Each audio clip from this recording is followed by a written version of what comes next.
Hola, tengo el placer de presentaros mi última novela, Cat, el día de la guerra, que es una novela, es una ficción, esto tiene que quedar claro. Es sobre la independencia catalana.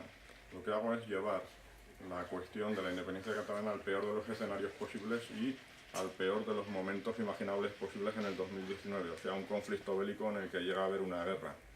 Y para llegar a todo esto, pues voy narrando todo este caldo de cultivo a través de 6 personajes, cada uno de su postura ideológica. Yo los pongo y los dejo que evolucionen sin juzgar a ninguno de ellos. Entonces, todo esto deriva en una novela muy rápida que os va a gustar, que os va a enganchar y os va a entretener.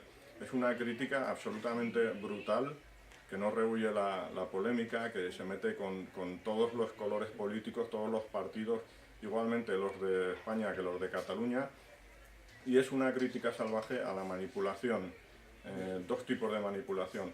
La de los políticos hacia su pueblo, hacia el pueblo catalán, con ese mensaje extremo de odio, España os odia, España os debe, y la manipulación histórica de un poquito cómo se han adueñado, sobre todo en la parte que nos toca Aragón, de nuestra historia.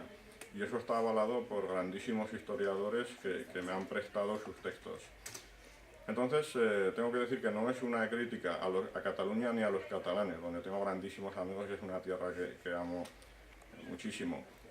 Pero sí critica, como he dicho, a los políticos, con un humor ácido y muy negro que os va a encantar. Muchísimas gracias. Un apunte, Santiago.